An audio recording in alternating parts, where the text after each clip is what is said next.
Welcome to episode 37 of Stageworthy. I'm your host, Phil Rickaby. Stageworthy is a podcast about people in Canadian theatre.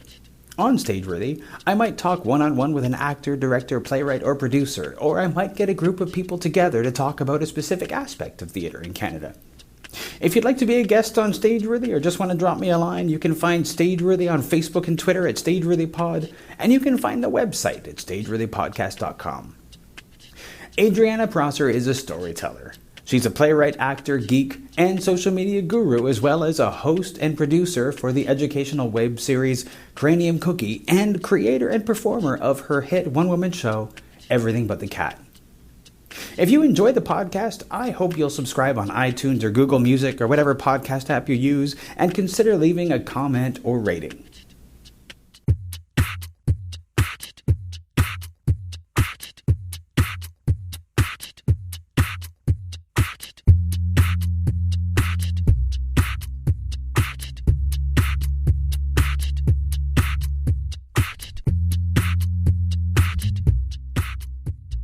Actually, earlier you were talking about how you were being taken to see live theater when you were quite young.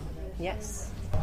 How old were you when you were first taken to live theater? I'm pretty sure I turned 6, and it was a birthday gift to see Anne of Green Gables, and that the school trip was going to see The Secret Garden at Elgin Theatre. Okay. Because, for obvious reasons, the garden, the winter garden's there. And I loved it so much that my mom was like, oh wow, this is something that she's really into, let's foster that. And then I saw Phantom of the Opera, I believe, for my 7th birthday. And I was completely amazed by it. And after I left the theater, I told my mom, I'm like, I want to be Christine Daae. And she's like, silly, that's an actor, it's not a real person. And I went, what? And thus the idea of me playing pretend for a living was born. So yes. I mean, the fact that you were sitting through live theater at that age is pretty rare. Not a lot of kids can do that. Were you just taught well about movie theater and stuff? No, I mean, yes. I mean, I love my parents, and they are good parents. But I think I have one of those blinders on, like horses with their blinders on, so they only see what's in front of them. Because when I'm reading, the world is gone. Okay. When I watch TV, the world is gone. When I'm working on a project, the world is gone. Much to the detriment of my loved ones, who are always yelling, Adri, why aren't you listening to me? I've been calling you for like half an hour. Right. And I think I get that from my dad, because when he plays video games, my mom would recall the Larry, what? The house could be on fire. We're just very focused individuals, us Prossers. So I don't know. I think it's just a lucky personality trait as well. There are just some people who are very good at being still. That kind of focus really is kind of like a nerd brain thing. It really is. In some ways, like that kind of being able to focus. This is the thing you're doing, and it becomes like the whole. It becomes your whole world. Yeah. No, I guess that's true. Yeah, it does lend itself to my nerddoms as well. Because I get very passionate, and I can be very, very, very focused. Yeah. So when you decided that you were going to play pretend for a living,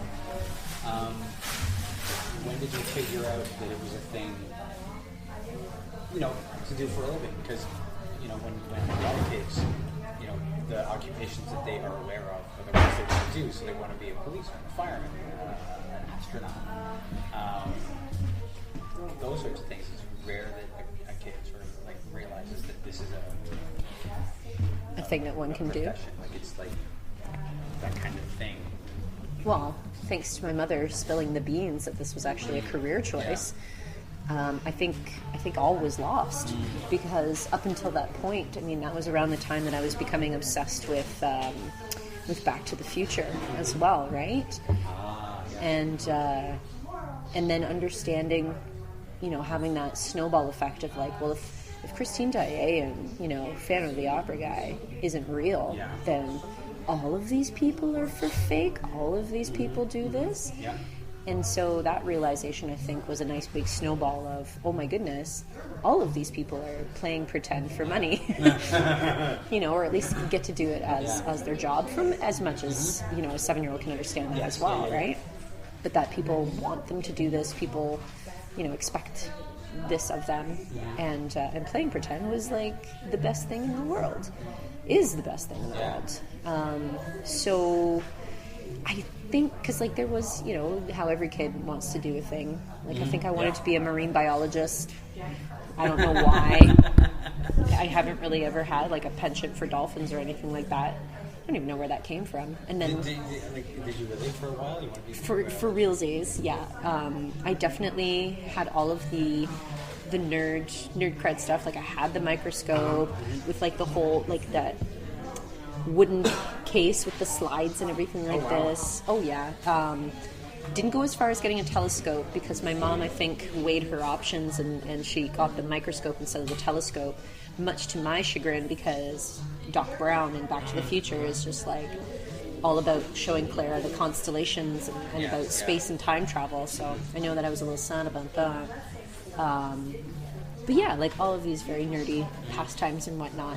But at the end of the day, it was better to think, but I could play a marine biologist, but I could play a scientist, and be a race car driver the next day or whatever. Like I could do whatever I wanted because playing pretend was a job. Right. When did you start actually doing stuff? Like even as a kid before you were paid for it? Do you remember what you? I was in the school play, and it was back before I moved, so I was in grade 3, and it was the trial of the Big Bad Wolf, and I was in that. Lord knows what I actually played in that play.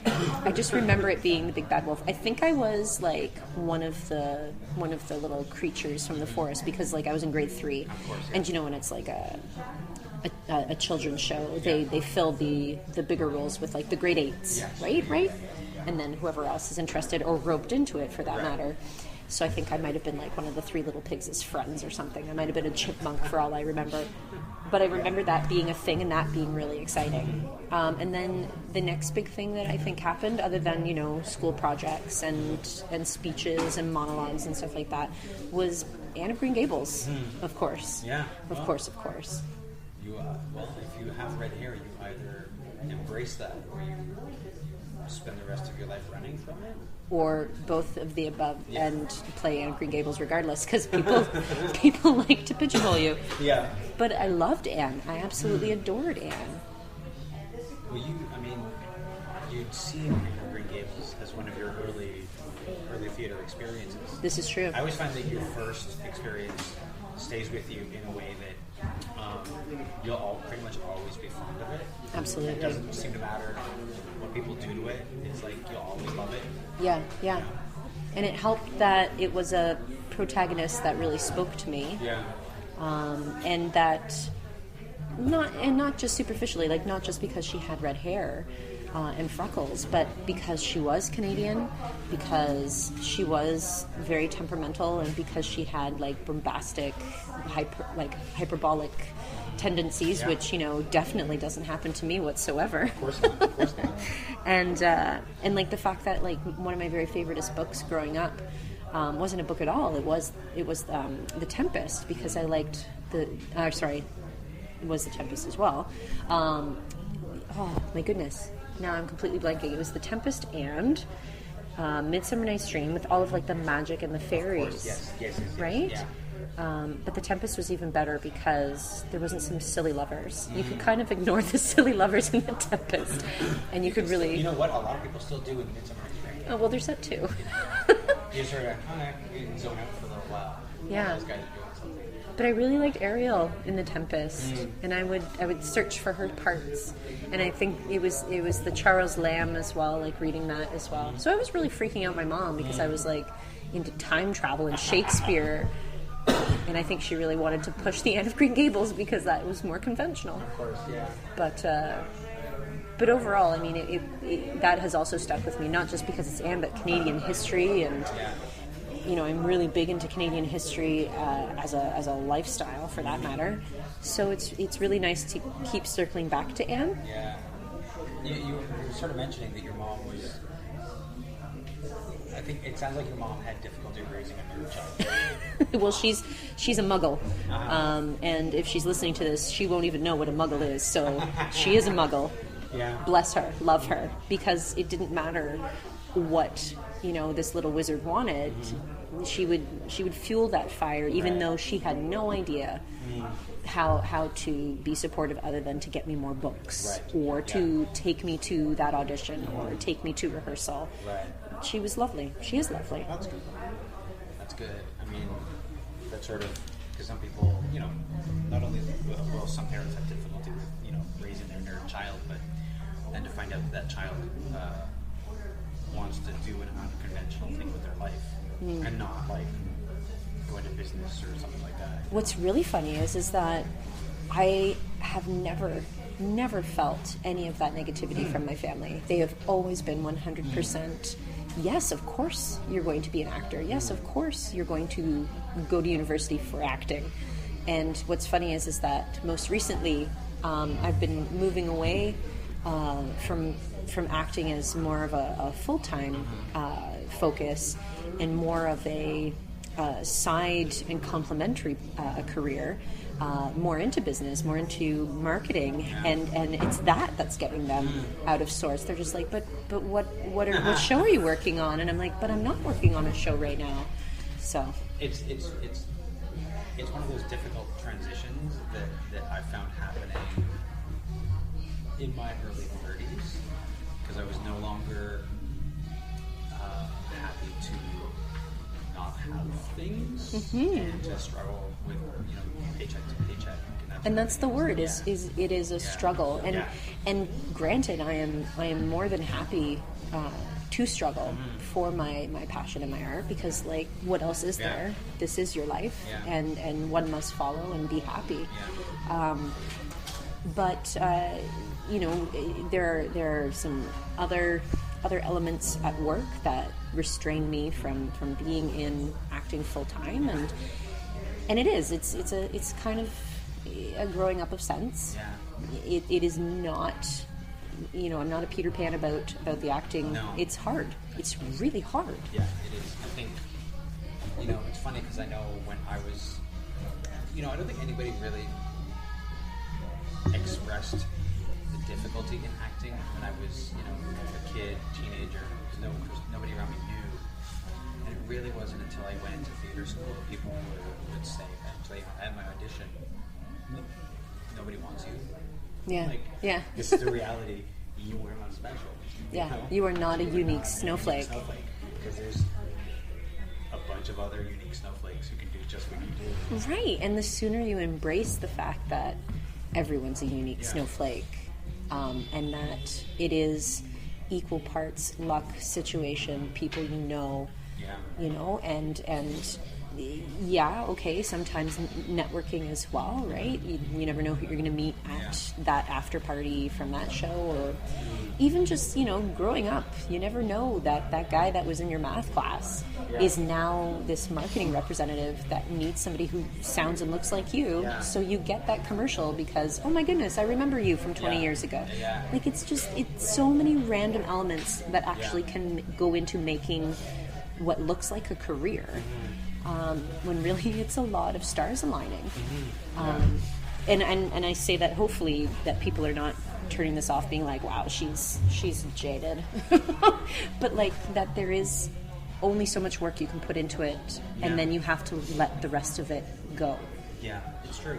It's funny, I think that if I had not discovered how much I enjoyed making my own thing, I don't think I'd be doing it. Amen. Because I know people, and I know a lot of people, and their career or their attempted career or the career that they left behind, the one they're still working on, isn't exhausting. And people I know who've left the business, they will say, one of the reasons I left was because I spent all of my time either looking for auditions, going to auditions, or trying to keep on top of who was the artistic director of where, was the marketing, like, who was this person? Yeah. Things so that I could chance to meet them. And that was exhausting, and that was my life, and I thought that was no life. Yeah. And the idea of, like, okay, so I don't have to rely on somebody else to make a thing. Yeah. I can make my own thing. Well, and that's the great thing about this golden age of production, self-producing, YouTube, and you can buy a studio kit off of Amazon.ca, because I did, for like $250 for like a lighting system, a backdrop.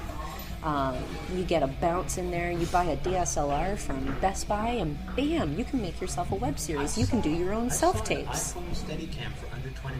Okay, well, you need to link me, because that sounds amazing. Yeah, I know. And it's things like that, and that's why I think the way that I've kept my head above water from the rejections, from the chance, from all of these things that can get you down, is self-producing and writing and creating. And I did not ever think that I would become a writer. And lo and behold, I have written almost, I don't know, like a dozen or so either web series scripts or shows for theater, site-specific. You've written some stuff for the museums. Yeah, and one of them is being optioned for the Canada 150 next year. Yeah, the Rebellious Women Teaspoons Raised. Oh, that's awesome. I didn't know that. I just found out today. That's amazing. So that they want to put that in, because, again, a lot of women in history get glazed over. Yes, absolutely. And you need to read between the lines about what was happening either on the home front with them, or the fact that they're completely left out of the picture. Yeah. So I wrote a story about Mrs. Gibson that deals with that, and it's a one-woman show that deals with specifically Mrs. Gibson, but also has voices of her neighbors. So there's the Mrs. Cummer character, and Mrs. Shepherd of the Shepherd line, the Shepherd subway station fame. And Mrs. Gibson, and they all come together for the first time having tea after Mrs. Gibson comes back from being a fugitive in America. And this is her first at home, which is the Victorian equivalent of like, come over for some tea. Yes. And they just kind of hang out for the first time in like over 11 years. And she recalls what happens, and it's site specific, so it's in the house, Right. happening in what I hope people understand is so-called real time. Like, Yes, it exactly. is November 1851 Right. in this parlor happening now, and she's recalling what happened. And it's some of the memories play out in real time, like the fire in the house. You know, all of a sudden I'm running through the house and slamming doors and picking up a fake baby that's crying and like tossing stuff down the stairs, and people are a part of that chaos. So I'm blessed with site-specific inspiration, which has happened a couple times. Like the schoolmistress show at Zion was really cool. I'm completely floored that Canadian literary icon Anne-Marie MacDonald came and was like, hey, that was pretty good. And I'm like, oh my God. You came and you saw and you thought it was okay. So it's been really cool to have that as an unconventional means of producing and creating, because a lot of people, again, in the trappings of being an actor, think that they need to be at Stratford, at Shaw, at Factory, and like household name, and and things like that. And it's something that I have found is as satisfying. Granted, I would love for Stratford to call me right now. That the way that you can express yourself and keep yourself in the so-called game, or just to keep moving, and keep the passion flowing, is to create. You can't stop your momentum, and that's one of the ways that I've found has worked. Nice. So which came first for you? Your love of history, or your working for the museums? I guess, hearkening back to my Anne of Green Gables stuff, I think it was something that was an early seed, because I read all of the Anne of Green Gables books, and that is a snapshot of Canadian history. That's what L.M. Montgomery did really well. And that she herself was a schoolmistress and was an Edwardian woman, and it really came to be in her books. And it's the Canadian countryside and whatnot. So I guess the love of history came first, and then museums was a fluke. It was my first job out of university, because I can't wait tables because of my redheaded blood. Oh, because when somebody's a bitch to you, you I cannot. am, No, and yeah. Shirley. No. I will see red. No, I completely understand. And it's why for many years I did not want to go to tables because I knew somebody would be a bitch to me and it would immediately show on my face. At least for like a second, and they would know exactly because I can't be shit on and like. It would be too much of the mask, you know, the mask that you have to wear in certain situations, and I just think it would be exhausting to wear that mask as a daily thing. Yeah, absolutely. Because at the museums, I rarely wear a mask. It's always, I'm here because I love history, because I love Canadian figures and icons that made this country what it is. And it is very akin to being an actor because I have to read these historical documents and interpret them. I get to wear a costume, and I get to interpret, and acting is kind of synonymous with that interpretation. So, how did you start? You said that in doing a lot more things in the marketing realm lately, and to me, from what I know of you, it sounds like. And that started because you started doing some of that stuff for the museum, some of the museums. True. And then what happened? Like, what's your road from being an interpreter at the museums to becoming a social media expert, for one of a better word? That's very kind. I was gifted this position of social media management and community management strictly because the curator and the site coordinator were like, oh, please don't make us do it, you do it. And because I was more than happy to play on Facebook and Twitter. And to me, that's what it was. It was something that I felt like I was getting away with it. And it was one of those, love what you do and you'll never work a day in your life. I never really understood that unless I was on stage. But then all of a sudden, I felt that way when I was on Facebook, creating content. And again, creating is not just creating character and being on stage, but that I was creating a series of videos and coming up with characters that could best represent the sites. I created the Lost Ladies, and I love Myrtle. Myrtle the Lost Lady is a child of my clowning workshops and my historical background at the school, and she became this entity and character. What are the Lost Ladies? The Lost Ladies, they all have a first name starting with M.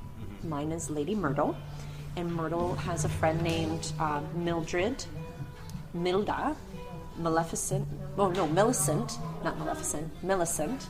Oh my goodness, who else? They're all her little friends, and she keeps losing them.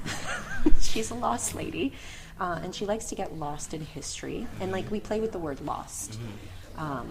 She likes to get lost all around Toronto at different historical sites, and it was an outreach program that I created through these characters that people could then keep bringing back to Zion Schoolhouse. Right. So it was actually a marketing thing. Right.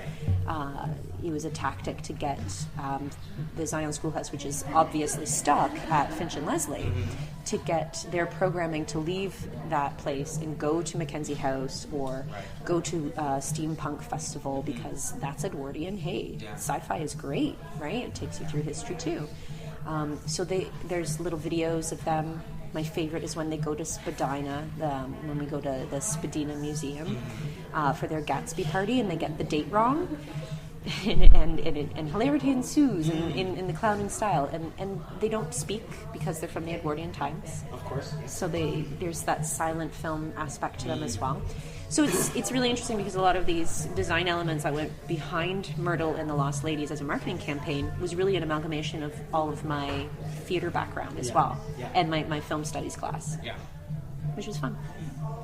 And then, so you went from just sort of playing on Facebook and Twitter, and then you decided to get serious about it, or other people decided for me. Okay. Other people started to say, hey, you know that thing that you do for Gibson, can you do it for us? Hey, you know that thing that you just did for Zion? It would be really great if you could help us with something like that. And it became the other museums asking me for help and best practices. It became other actors needing help behind the scenes about their own branding. Yeah. And then it became theater companies who actually was like, do you think you could do that for us? And I have a very hard time saying no.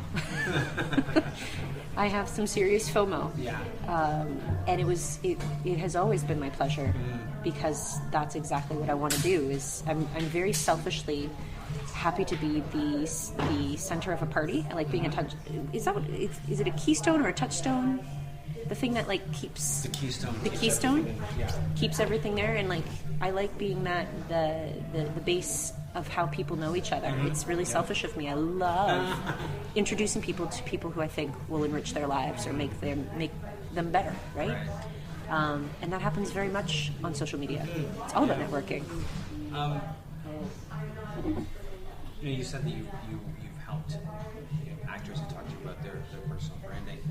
Is there something that actors or even theater companies take for granted about social media, or something that they don't do but they should? I think they should remember the first word in that it is social, because a lot of and it's everybody. It's not just actors and theater companies, but like anybody who thinks to use it as a marketing tool, that it needs to be that it will be the answer. Yeah. And it's not. It's complementary to what you're doing. It is your voice box. It's it's your little milk crate that you can stand on, and people may or may not listen. It's not a direct channel to people, which a lot of people seem to think that because they're posting on Facebook or Twitter that it's always reaching their audience. And the answer is no. No, there are little tiny robots and codes that prevent that from happening. So it's up to you to converse and to connect, and that it's a tool to do that. It's not a billboard and it's not a commercial. Be social on social media. I've seen a lot of Twitter accounts, for example, which are all just one way. Yeah. It's just they say one thing, and often the worst are the ones that say the same thing all the 3 times a day. Yeah. Oh, if you want me to unsubscribe from you on Twitter, say the same thing all the time. Say the same thing. I hated it. Yeah. Or send out all of your tweets at one time. Oh my goodness. Yeah. Like, it's one thing if it's a tweet storm. Yeah. I don't mind a tweet storm. If it's a chat, if you're participating in a chat or whatever, sure. So don't send all of your advertisements at one time of the day, and also don't send the same thing at one time. No, because it's a conversation, and you wouldn't say, "Hi, Adri. Hi, Adri. Hi, Adri." No, yeah. Right? Like you wouldn't repeat. You would engage and you would wait for the talk back, right? And I think that's something that a lot of people don't understand about social media is to get involved. Yeah. And that is where a lot of people don't understand just how much engagement is worth. But also just how much effort it takes, and that social media is not as easy as me saying I'm playing around on Twitter and Facebook. Like that's another thing that people take for granted is the mom idea of like, oh, you're just playing on Twitter, and it's like that's not my mother, by the way. But that idea of how can you make a living out of this? You're playing on Twitter. Right. I don't know what that accent is. But that it's so much more than that. It is engagement. It is staying on top of trends, and like that's what theater companies and branding needs to do best is to be engaged. And I don't know how else to put that. It's the layers of the word engagement. Definitely, because I know that you see all the time these Twitter accounts that only goes one way. That never participates, doesn't retweet other people, doesn't respond to questions, just like this is my message and I'm just going to do it, and that gets really boring really fast. Yeah. And also, nobody really wants to listen to that. No, because it's like that guy who's like the hands over the ears going la la la la la la, where it's just like no, you have to be two-way. Yeah. Frustrating. It is. It's really, but it's a hard thing for people to wrap their head around, especially if you come from a more old media background. Where things are very static. Yeah, you just like, oh, I'm just going to get my, put my advertisement, my ad in the paper, and I'll just sit back and wait. It's not the same thing. Yeah. Do you think that it's important for actors to be on social media? Absolutely. Yeah. I have my own website. I have my own YouTube channel. I have my own Twitter. I do not have a Facebook page because I would rather people go to my website. And I have my own Instagram. And that's not to say that everything is always about acting. My website is about all of my creatives. And I have a blog there so that people can see what I'm up to. Because I also think it's important that, you know, your resume can only say so much. Plus there's things that I can't put on my resume, like the acting classes that I'm going to, like the web series that I'm in, you know, like all of these things that I can showcase on my website. And also people can get a sense of who I am, a persona, and also like it can go deeper than a demo reel. And, you know, and people have contacted me through my website, and because of my website, I've had several people say, well, you know, we watched all of your videos, and I'm like, all of them? All of them? Yeah. Okay, what does that mean? I once went to an audition for a film. It was a short film, but I walked in, and the casting people greeted me like they were old friends. Exactly. Because they were on my website and they all watched my videos and things with me. And it was like, oh. Yeah. Like, gave me such a leg up. I feel like I feel like I got cast because they already had goodwill towards me when I walked into the room. Exactly. And I've had so many gigs where that in itself has been worth the effort to get something up there, to write the blog that, you know, tells them what I'm up to or why I'm not available. You know, like that's the other thing too, is you're living your life and they just kind of want to know. It's a very transparent age, and I live my life by that motto of being transparent and authentic. And the best way to do that is to have control of your narrative, but through your own branding. But it is difficult because when you understand what your branding is and then a gig comes along that speaks against it, I recently just had to walk away from a fantastic project because it dealt with suicide. And I am a huge advocate for suicide prevention and mental health awareness. And the character herself was seeking aid to end her life. And I had to contact, I can see why right? And the character was wonderful, nuanced, a really great short. It would have made a fantastic reel, but it was everything against what I stand for. And I totally understand that people could be like, well, it's just a character, Adri, you're playing make-believe. And I'm like, but I'm investing in projects. I'm investing in projects that showcase what I want to work with and who I want to work with. Well, I think that, I mean, if you were not somebody who was creating their own stuff, maybe you could do it because you're just like taking whatever job comes along. But as soon as you start producing your own product and attaching your name to something, even if nobody knows your fucking name, even if you are like not a household name, attaching your name to something means something. I think so that if you are somebody who's like making your own thing, you can't, or you probably should not. If you like just do something that goes against everything that you put into your life. I have been very vocal and very public about my advocacy since my brother died about 5 years ago. That as soon as I read this script, I knew that I couldn't do it. It would just not be, you know, on a very simple level, in a way that you can talk about it business way. It's not my branding. But also, more so, it's not who I want to project, and it's not. And hey, you know, those actors out there who can completely disengage their feelings. I am completely baffled by that. I think it's amazing.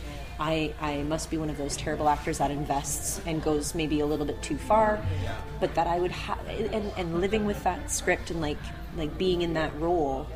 For enough of a period for me to actually bring something authentic to it and to do a good job, in my view, would mean that I would feel really awkward the whole time, and it would read. I think it would read. So I feel really good about it not happening. Let's wait for the dogs.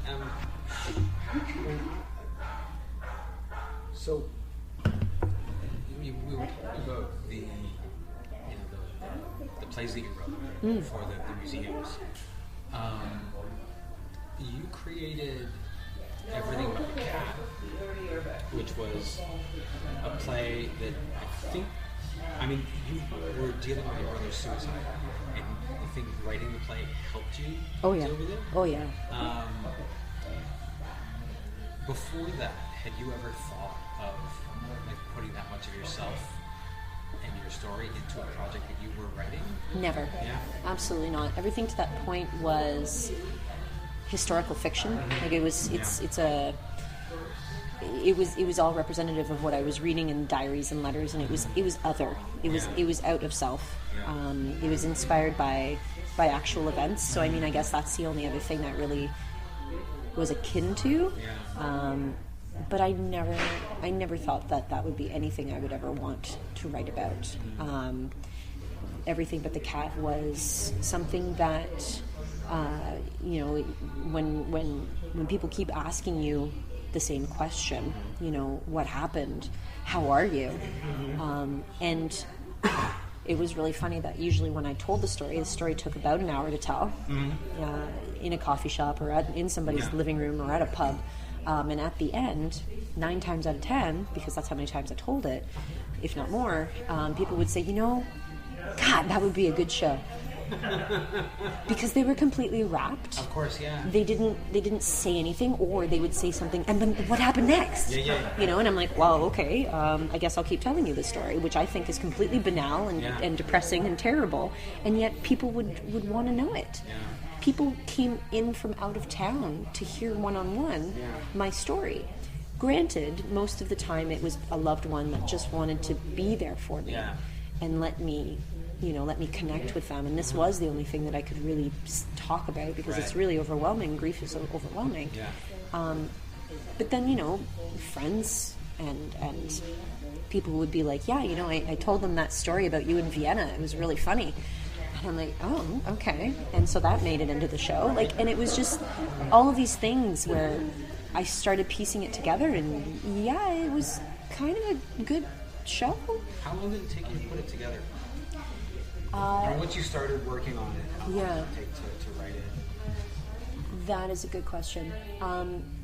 So 2011, after 1 year of grief, I think I started sorting things out. And then I believe by 2012, I submitted it to the Alumni Theater's New Ideas Festival. And some lovely people took it on. They believed in the project, and it went into the reading series, and it sold out, and I was completely floored. So then I took that, and I started doing it for touring to high schools and stuff like this, and speaking at events. I do a lot of storytelling events. One of the first events before the New Ideas Festival, just to see if it was actually a good idea, Can Stage has this incubator kind of series, and I did a 10-minute piece there, and people loved it, and I was like, okay, I don't know why this is working, but something's working. So I worked with some fantastic people.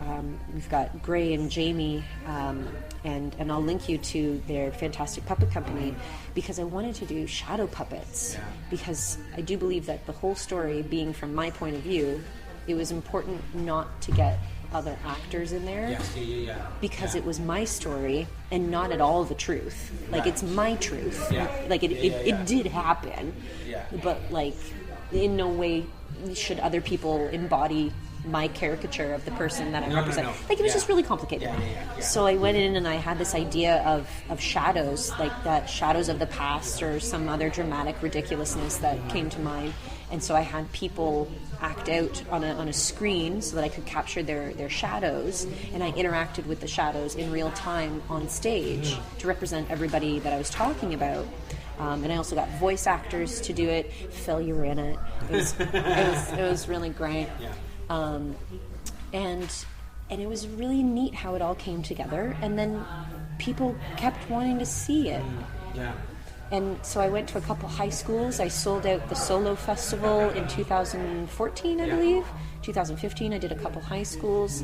And now that it's 2016, I've been doing storytelling events for the past 2 years, ever since this went and sold out at the Solo Festival. But I'm not pushing for bookings, because now it's a matter of going back there. Right. I can see that that's difficult. Yes. You wrote it at a particular time. Yes. And to perform it, you have to be back in that time. You gotta Not a great place to be. It's not a great place to be. And now I'm also feeling that the story that I want to tell is the long game. Is now the different conceptions of grief, bereavement, depression, and mental illness, and it's the success of Everything But the Cat has prompted me to keep writing, and you actually made a fantastic writer's retreat. Yeah. And I got some more work done on my web series that deals with the same things that Everything But the Cat does, but it's an ensemble cast, and it's a web series format, and it's called 2 Weeks to Paradise, and it deals with grief, a sudden loss in the family, but that the ensemble cast deals with all of these different stigmatized parts of life, and that's where I'm going with it now. Yeah, so it's really evolved, and who knew? I never knew that this would be a thing that I would be doing. No, of course. I mean, it's funny how, when we're starting out, especially when we're going through theater school or whatever it is that we take, and then we think that our life is going to go a certain way. Yeah. And we're like, this is exactly what's going to happen. And it is never quite that. No, it's not that cut and dry. Yeah. So the web series, where are you with that? I'm about halfway through. With it being called 2 Weeks to Paradise, I always imagined that it would be 14 episodes and that it would kind of roll out in real time. Yeah. That may or may not be true at this point. But I'm on about episode 8, and it's an ensemble cast of this woman named Deanna, who's about like 37, and her dad drops dead. And, he was doing Tough Mudder, and, he was getting into being a vegan and all this stuff, never a smoker. And it's just a tragic loss. Yeah. And she doesn't know how to deal with grief. And so the ensemble of people around her at work, her friends, her family, her estranged brother.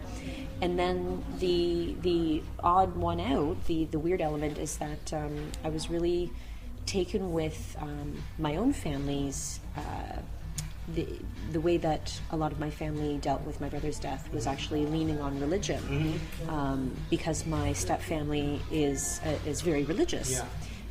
And it's always been something very fascinating to me, because I am not religious, but that they could find solace and they could find a different resource than I did to deal. And so I delve into that, and that's where the paradise part comes in, is Right. that Deanna, the lead character, she prays for the first time since she was a little girl, because her father was religious, and he was named Michael after the Archangel Michael, and he prayed every night, and she didn't really get it, and when she grew up she kind of gave it up, and whatever, like the secular society that we live in. Yeah. So she prays for the first time, and lo and behold, an angel comes. They actually hear her prayers. The only thing is that this angel is not anything she expects. It's a substitute angel, because she hasn't prayed in over 20 years, so she doesn't necessarily deserve to be heard by an archangel or anybody who actually knows what they're doing with their wings.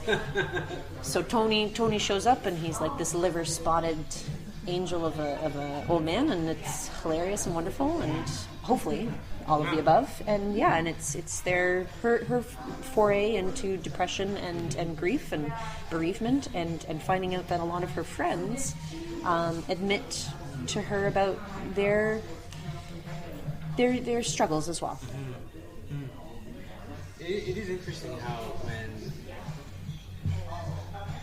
when you experience a loss of some kind, other people share theirs that they didn't share before? Oh, there were so many, and I'm sure you can speak to this as well with the show that we just worked on.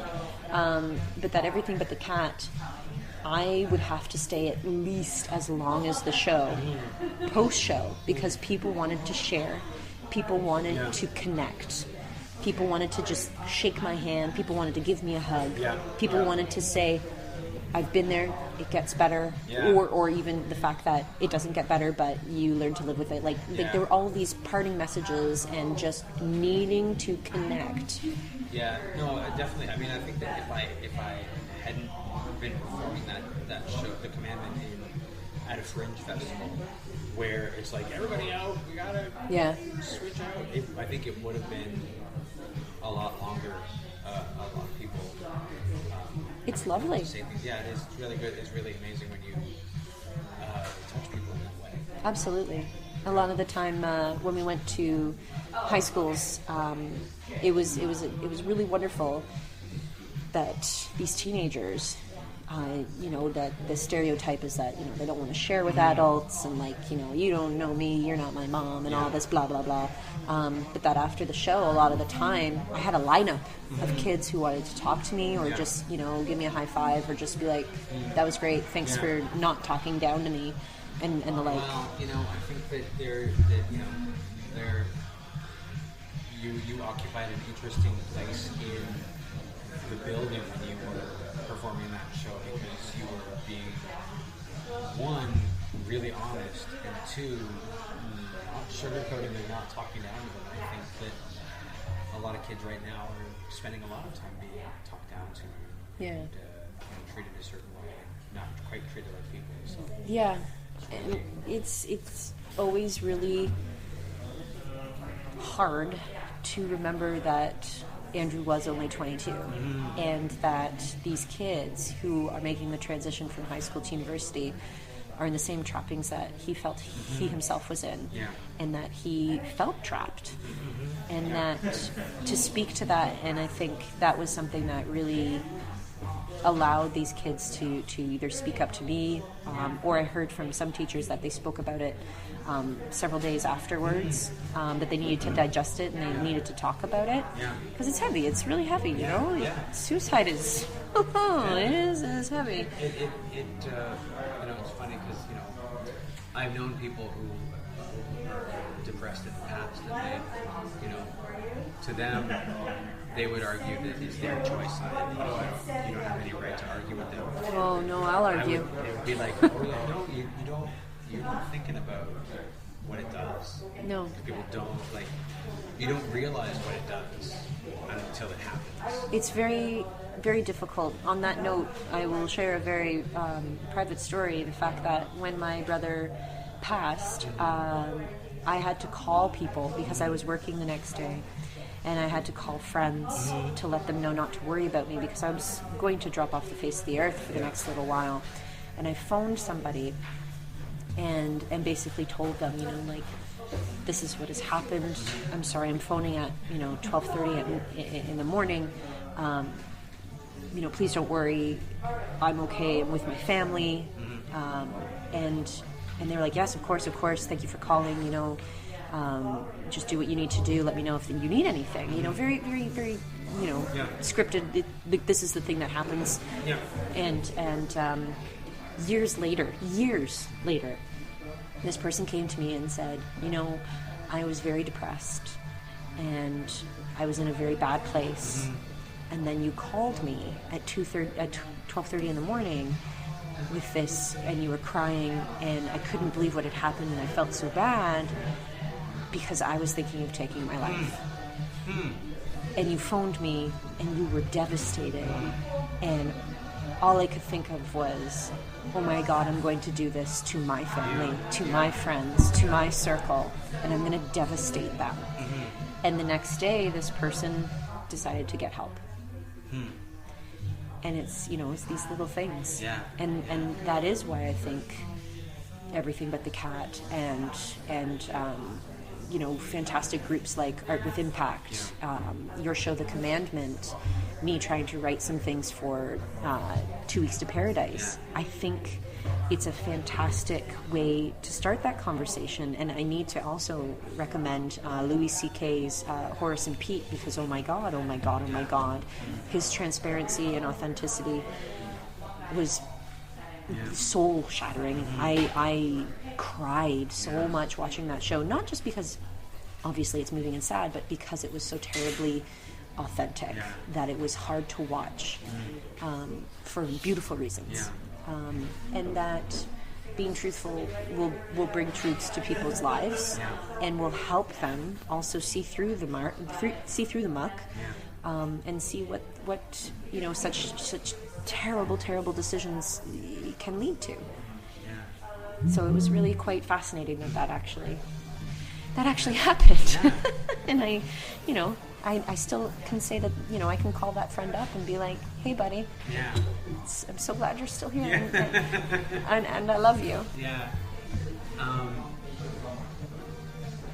Well, let's do the litany of the social media. Okay. For you. Yeah. So, your website? My website is Adrianna-Prosser.com. Your Twitter? Adrianna P. Your Instagram? Adrianna Prosser. And are we missing any? No, I think that's pretty much like the big stuff. You don't want to find me on Snapchat. I'm so lame on Snapchat. It's terrible. You find me on Pinterest, but it's all like puppy things. We are all, number one, we are all lame on Snapchat. Everybody's lame on Snapchat, even the people who don't think they're lame on Snapchat. Right? Sorry, people at work who use Snapchat. We're